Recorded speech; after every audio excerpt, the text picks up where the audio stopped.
All right, everybody, thank you for joining. We'll give everybody a couple of minutes, a couple of seconds here to hop on, and then we'll get started. Okay, so welcome to our April webinar here with Defibtech. We have a really cool conversation we're going to have today. And before I introduce our guest, just a couple of things I want to mention. As always, we record these webinars, we will edit them, and we will post them on our YouTube channel. So if you have somebody that is interested in this content, they can always visit our YouTube channel and be able to find a copy of this webinar. Next is if you have any questions throughout the webinar, there is a Q&A box at the bottom of your screen. You can open that up, enter those questions there, and we will go over them at the end. So today, again, we have a really cool conversation we're going to have with our new president and CEO of Defibtech, AJ Pace.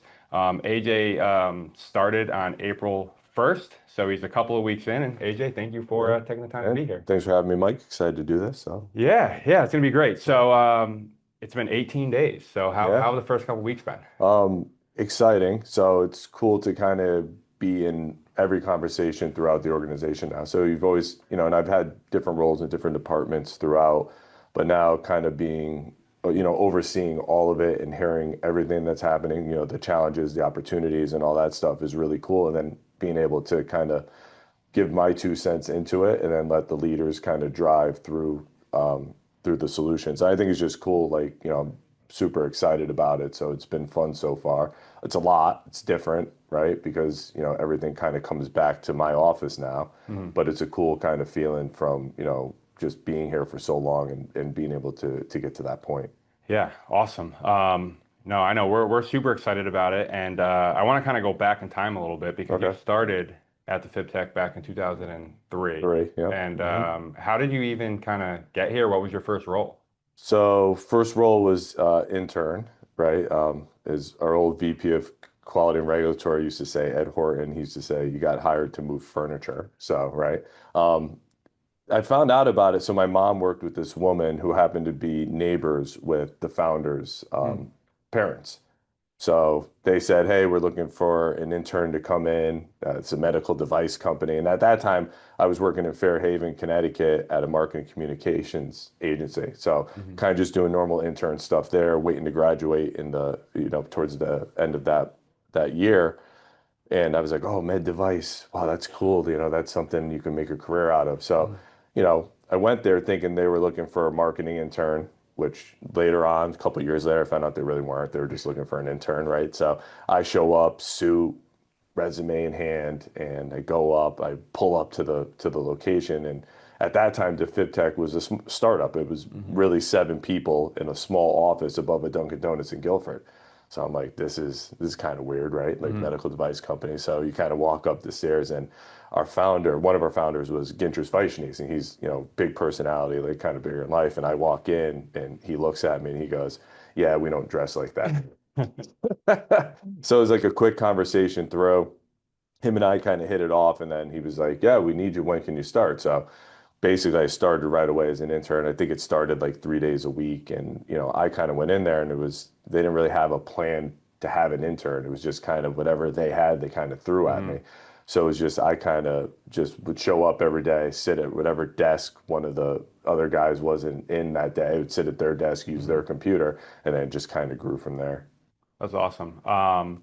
So I think one of the unique and really cool parts of you being in your position now is we kind of live in a world where everybody's kind of looking for their next opportunity, and it's, nobody really seems to stay at a job for all that long, but you've kind of, worked your way through, and now you're the president and CEO. But what is it about the FibTech that made you want to be here and stay here? Well, I think it's a few things, right? Like one, the mission. Like I think it's impactful that you wake up every day, you get to go to a job that really is impacting lives, right? And it sounds kind of cliche to say, but there's a lot of other jobs that are really important.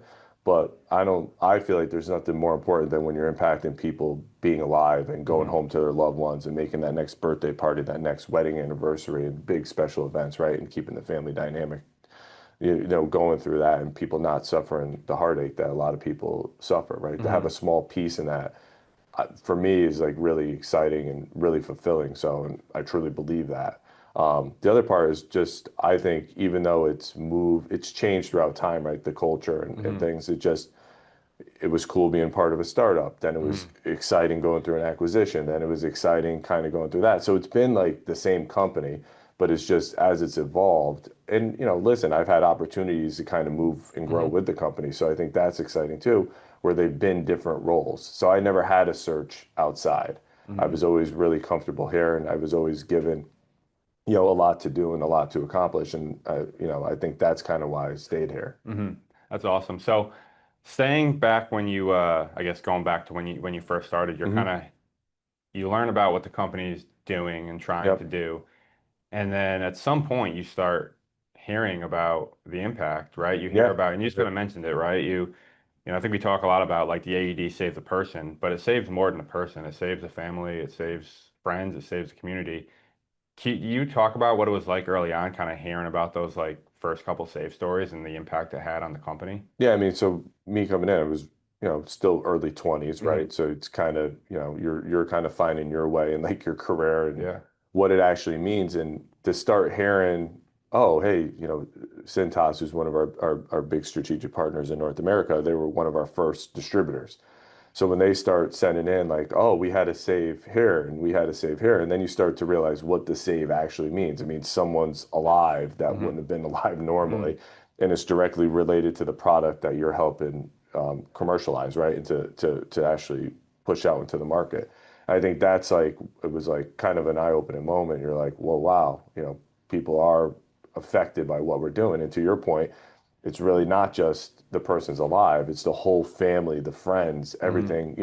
When you lose someone in society, there's a huge impact, right? And Hmm. people feel it throughout. So I think that's like the really cool part is that you're affecting not just the one life, but like so many lives around that too, which I think is pretty cool. Yeah. And also everything, just thinking about it, like everything else that person goes on to do with their life that they wouldn't have been able to uh, do and the impact they can there's have. that. I mean, even, to think back like career wise, like that person has a job, like Yeah.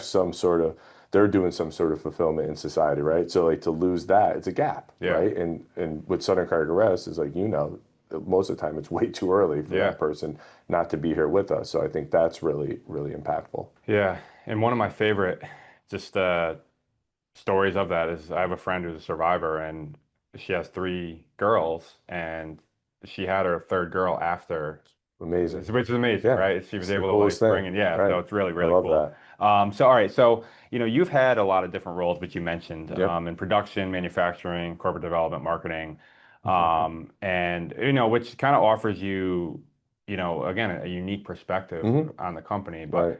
just kind of want to get your thoughts on like how those different roles help you prepare for the seat you're in today. Well, I think it gives you kind of a flavor for what a lot of people in the company are dealing with, what they're trying to accomplish. Kind of feeling your way through those different roles just gives you a big background that every department is different inside of Hmm. Defibtech, right? They all have their challenges, they all have their opportunities, and they're all like super valuable. So how do you get, the experience like when you get to where I am now? You still got a lot to learn, but at Hmm. least I have like at least a high level knowledge of a lot of what's going on here. And I think that really helps me because I could kind of relate to what a lot of people are going through. Hmm. Yeah, and I think just like in just being here and watching you as like, someone that works at the company, Hmm. like the relationships that you've been able to build with people at the company is super impactful too. With, you know what I mean? Like, That's one of my favorite parts, yeah. right? Like I love the people here, right? Hmm. And throughout time, like we've had different people come and go, but I Hmm. think that's one of the coolest things for us is that, we call ourselves Defib Techers, right? And there's people that have been here for 20 years like me, Hmm. and then we have a lot of people that have been here for 10 plus years. Hmm. And I think that speaks volumes to like what was built as Defib Tech and even Neon Coden being our parent company, what they kind of envision and they want us to be, right? They Hmm. want long-term employees and they don't want people just to jump. They want them to be fulfilled here. And I think we do a pretty good job of balancing that. So, Hmm. Cool. All right. So we've talked about this a little bit, but the mission at the FibTech is obviously the backbone of the company, right. and you live it and breathe it every day. And just kind of, can you talk about like our mission, and just kind of the important role that it's a group effort, and kind of every single person's doing a little bit every day to kind of fulfill that mission. Well, I think the mission's to have people survive sudden cardiac arrest, right? Like Hmm. we want to make sure that again people are going home to their families, and I think that's you know it's everything we're built on. It's patient first. It's making sure that the AEDs are available, making sure there's awareness, making sure that there's CPR, right? Hmm. So bringing that all together and having the defibrillator be the centerpiece of that, I think Hmm. is really important, right? And it's going to make sure that people are saved and Hmm. that we're having stories where people are having babies Hmm. after, right, after they have their episode. Um, but I think, when you interview people, most of the time when you say, well, why Defibtech, that's what they talk about. They say, Hmm. oh, your mission. So I think Hmm. especially the last few years, we've done a really good job of like raising Hmm. that kind of awareness and saying, hey, we care. We're in the community. We're trying to do stuff so that we're making an impact in people's lives. And I think that's really like most people here live that, right? And I Yeah. think almost everybody, they understand why we're here, Hmm. why we come to work every day and what we're trying to do. Definitely. And we try to do a good job of making sure people know about these stories, right? Because we don't obviously hear about every single safe story, but Of we course. we hear about some, and Right. I think it's important for people to understand that, like whatever role they have at the company, you know, they hear that impact is saving someone's life, which is Right. it's really cool. And human nature is not going to happen to me, not going to happen to my Yeah. family.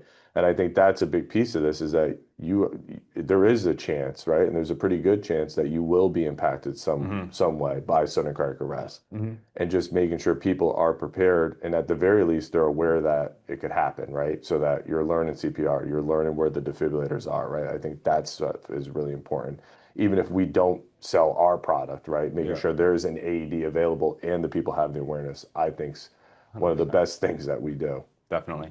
All right, so sticking with mission stuff, Hmm. I kind of was in this spot before I, was working for Defibtech Yep. where, I was with a nonprofit, and, I'd met you in the Hmm. company and was able to see kind of firsthand, how passionate you guys were. But, you came to me with a bunch of ideas, one of them being you wanted to start a program to help Hmm. nonprofits that were doing the work we were doing, get more AEDs into their communities. And it started, I don't know what your vision was for it at the time. It started as like this idea, and now we have, over 40 nonprofits all over the country that are doing that.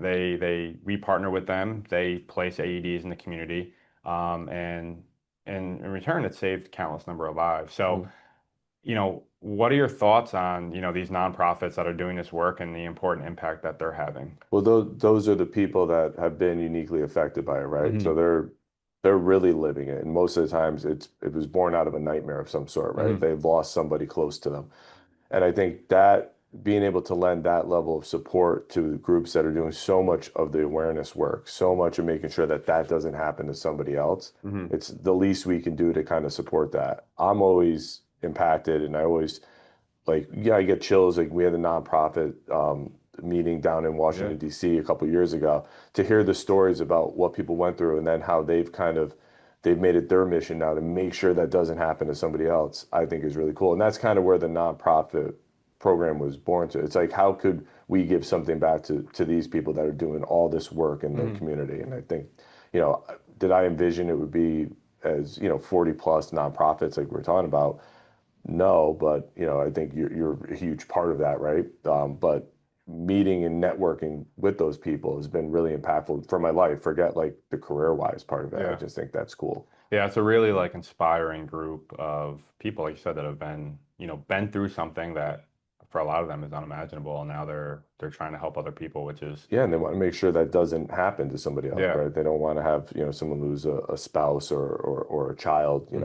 and I think that's really it means a lot to be a small part of that, right? To Yeah. to be able to offer that, to go to the different fundraisers and stuff like Hmm. that, and see the impact that they're having in their community, right? Because that's the other thing. Like most of them are inside smaller communities, Yep. so I think that's really cool. It's the sports leagues, the schools, the stuff like that, Yeah. where they're really pushing the mission through. Yeah, and you can see like a direct impact that they're having, which is really, Yep. really cool. Hmm. So a big moment in the FibTech history happened in 2012 Hmm. when we were acquired by Neon Code. So can you talk about our relationship with NKC, how it's helped Defibtech grow, how it's helped our mission and our impact? Yeah, I mean, just having a company with the background that Neon Coden does was tremendous for Defibtech, right?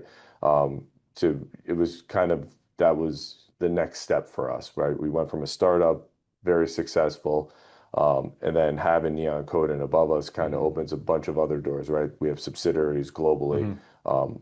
A lot of countries, there's a big network inside the US, and it brings a whole bunch of different products that we're able to tie into so that you're looking at everything from what happens in the field, like us, being the first on the scene, right?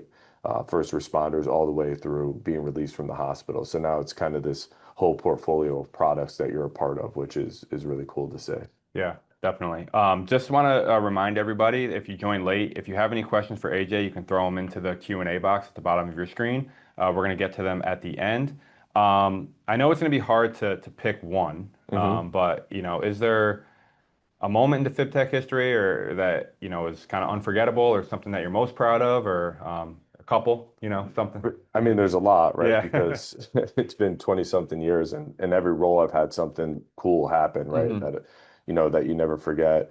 I think one of the bigger ones was the Access to AEDs Act and being able to go to Hmm. DC and having a bunch of our nonprofit partners with us and having the dinner and hearing people speak about it. And then, being in the room with Damar Hamlin and talking through Hmm. what the Access to AEDs Act, I thought that was pretty cool thing to be a part of. But I also think like just watching the different, again, I think the seventh person here Hmm. to watch us kind of grow these different departments and to Hmm. have a marketing department. I'm really proud of that. Setting up the Brantford site, Hmm.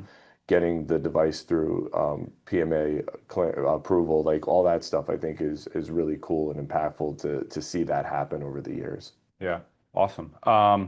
Cool. All right, so I feel like, and most of us are based here in the U.S., so sometimes it's kind of easy. Maybe not for you, but for a lot of people, Right. remember that we have a huge international presence. Right. So, Hmm. can you just kind of talk about the international growth and your outlook on any continued growth internationally? Yeah, I mean, it's a huge part of what Yeah, we do, right? yeah. It's not US focused. So we have great partners in a bunch of different countries Hmm. globally, and a lot of them have been with us for a long time. There's Medizone in the Netherlands. They're Hmm. one of our first international distributors. And I was just talking to them yesterday and having seen the impact that they have inside of the countries that they support is Yeah. just great to see.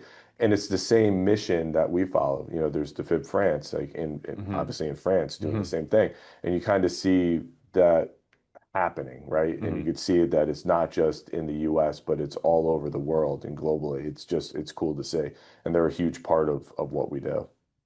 Yeah, I mean, I know with personally with my work here, like that's been one of my goals is, I feel like we've grown our, and in my role helped grown our impact, in the US, but focusing on doing that internationally as well is super important. Yeah. And Hmm.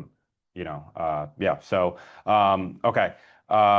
Do you have a long-term vision for the FibTech?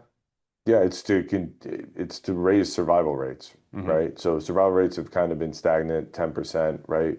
70% of sudden cardiac arrest, are out of hospital, right? They're unwitnessed, they're at the home. So being able to somehow start to have an impact on that and make sure that even more people survive sudden cardiac arrest. So trying to figure out what's like the next step in that and Hmm. having the product, the service, right, to start to figure out how do we actually do that? Is it more awareness? Is it, being able to make AEDs more affordable, right? More Hmm. accessible. All that stuff I think is really important to grow DefibTech to figure out how do we have a piece in that and how do we figure that out with everybody. Yeah, definitely. I think you kind of answered this. We had a question come in that kind of goes along with that. And I guess if there was one thing immediately that you've been focusing on or that you want to Mhm. focus on, what would it be? For us, it's the improvement of the products, right? Making Hmm. sure that we have the features that are really impacting survival rates, making sure we have the products that are they're impacting it, right? Making sure that we have the right partners to be able to do the distribution and getting them in the hands of the people that really need them, I think is really the stuff we're focusing on. And listen, we have a great team here. I'm super excited about that. It's not, I'm not coming in and having to Hmm. rebuild any part of the organization. So we have a great bunch of employees here. So it's just kind of getting that to the next step of what do we want to focus on Hmm. coming out into the market so that we can impact people. Yeah. Cool. Another question that came in that it kind of goes in line with this is, I know we talk about a lot, and it's, the reality is the best AED is the one that's the Agreed. closest. But what are some things, about our AEDs that you like, that you think are kind of set us apart? I think, the durability of it, Hmm. right? The ease of use, Hmm. right? You're in a panic situation. Like even Hmm. us, like, 20 something years in the business, like you're a survivor, right? If something happened and you had to jump into action, you're in a panic, right? Hmm. Like someone's dying in front of you, you want to rescue them. So I think having something that's easy to use that you could grab really quick, it's durable, it's not going to break when you turn it on or you drop it, right? Hmm. Because you're going to fumble around. But just having that piece maybe add a little bit of calm to the situation, Yep. I think is part of, what we kind of offer with our ADs. Obviously like the lifeline's easy to use, two buttons, you turn it on, you hook up the Yeah. pads, and it tells you when you got to shock somebody through it while you're doing CPR, right? And then the view walks you through with the motion video, right? Kind of everything you need to do in a rescue. So I hope it lends that level of calmness when people are in probably what's the worst moment of their life. Oh, 100%. I mean, I've personally never been on that side of it, but I can't imagine, no matter how much training you've had, to your point, most of us aren't trained in dealing with these situations on a day-to-day Right. basis. Very few professions have to do that. So no matter how much training you've had, we talk about this every day, it would be a stressful situation. So Right. For anybody, right? yeah, So, you need it to be simple. You don't want people to be confused, mhm. and at the end of the day, we know the quicker that a shock is delivered, the higher the survival rates are. So the quicker and least confused someone is, the easier you're gonna be able to do Right. that. I mean, So, they're already stressed out, right? Like you don't need them fumbling around, figuring out, well, where are the pads? How do I hook them up? How do I turn this thing on, right? So you want to make it as easy to use as possible. um, cool. Another question that came in. So, first was a congrats on the new role and thanks for Thank all that you you. do. So I know we talk about this a lot, Hmm. potentially getting AEDs into the home. Right. Do you think that's something that's in the near future, where it might be more accessible for people to be able to get one for I their think that's what, not only Defibtech, but I think that's what all the AD manufacturers have to strive to do. Like we've really got to continue to drive the innovation, to drive the cost down, to be able to make them, more accessible for more people, right? Because you've got to, if 70% are going to happen in the home, we've got to somehow start to get them in the home so that they're used, right? So Hmm. there's a whole bunch of reasons why they're not widely adopted yet, Hmm. but I think we're closer than we've ever been, and it's just kind of getting to the next set of what is the feature set and what are the services that you really need to have people have, widespread adoption for that. Hmm. Definitely. So one question came through, which we started talking about before. It basically was how, we met and how, you Hmm. kind of were supporting us at the start. So, basically, our organization was working with the FibTech, by donating AEDs, and Hmm. we got connected, and you Right. invited me to the company party, and I was And here. we I took the remember tour here we and have a we're like, picture yeah, in the yep, glass room there, and yep. was We're able to look, speak at the summer party, yep. Hmm. I think one of the things that speaks to kind of who you are is like, we at that time we weren't buying a ton of AEDs from Hmm. Defibtech to like move the needle for the bottom line of the Right. company, to be Yeah. honest. But you constantly were reaching out to see how, Defibtech could support us, which I Hmm. think is really, again, speaks to the company and speaks to the mission because, again, it's not like we weren't buying millions of dollars worth of AEDs a Right. year, and, Yeah. and we're still not. But it was always kind of like, how can we help? And the nonprofit program was one part of that, but then there were other things too.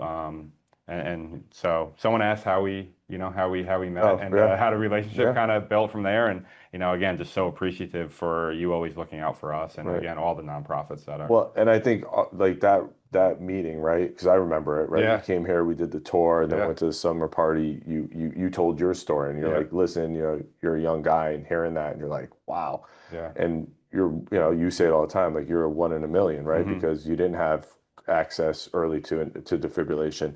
So hearing that, it becomes more impactful. And then we started to say, hey, how can we kind of grow this from there, right? How can we be involved with more nonprofits? And, the first three calls, I think, for the nonprofit program were obviously you, right? Hmm. So you and I started talking, but Darren Sudman with Simon's Heart, Yeah. and then Tina Charles with Hopi's Heart. Yeah. So those were like the first three, and I remember, calling everyone and trying to work out, the partnerships and Hmm. saying, hey, how can we help? And then kind of modeling the nonprofit program from there, which, then you came aboard, and I think Yeah. then it kind of exploded because we were like, hey, we got to really focus on this. Yeah. No, it's really cool. Okay, so we're going to shift away from Defibtech a little bit. Okay.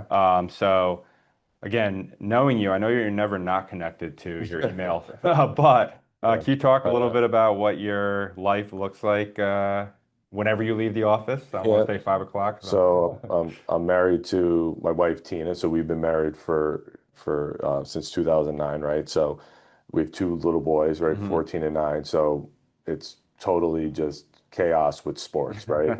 And I think, most probably parents with kids that age, you're basically chauffeurs. We're split up a lot, right? Where who's at, this basketball practice, who's at that basketball practice. My little guy still plays football, Yeah. and he's playing baseball in the spring as well as basketball. So just there's a lot of sports. So Hmm.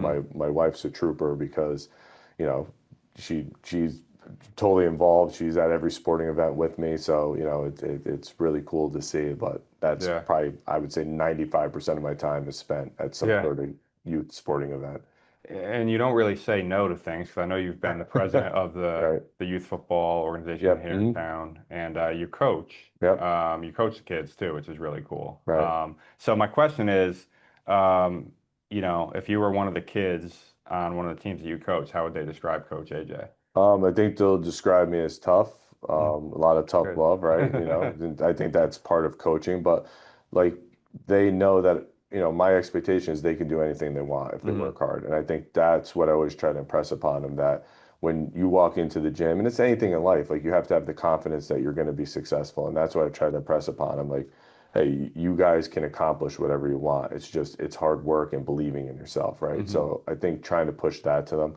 I don't know if they always get it because they're still young, right? Hmm. And they probably just think I probably yell a little too much or whatever, but I'm passionate about it, right? Because I Hmm. just want to see the best from them. And I was blessed to have a lot of different kids, and some of the kids were with me throughout their elementary and middle school years. And, it was kind of bittersweet because this was my son's eighth grade year. So now I'm done coaching him Yeah. and that group of kids. And Hmm. it's a really special group. So, Yeah. kind of seeing them and hopefully that they learned something from me over the last like 5 or 6 years.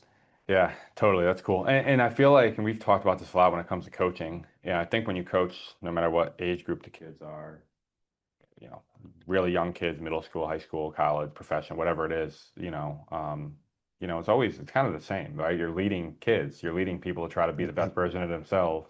But like, so what are your thoughts on like you've had various different leadership roles here at the FibTech? Mhm.